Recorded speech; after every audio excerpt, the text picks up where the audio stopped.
Saan? Bakit? Papaano? Eto na nga, natuklasan naman ngayon na ang mga address na idineklara ng tatay ni Mayor Guo na si aka Angelito Guo at ng pinagdududahan na nanay niya na si Wenyi Lin ay wala raw eksaktong lot number.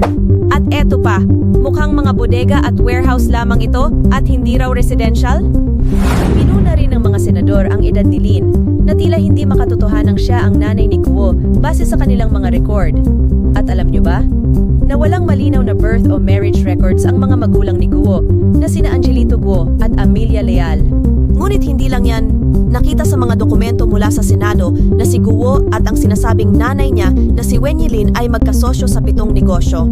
Ang mga pangalan daw ng mga negosyong ito ay QJJ Meat Shops, 3 Lin Q Farm, QJJ Embroidery Center, QJJ Slaughterhouse, QC Genetics, RK Land Development at ang The Siopao Bulilits. O diba?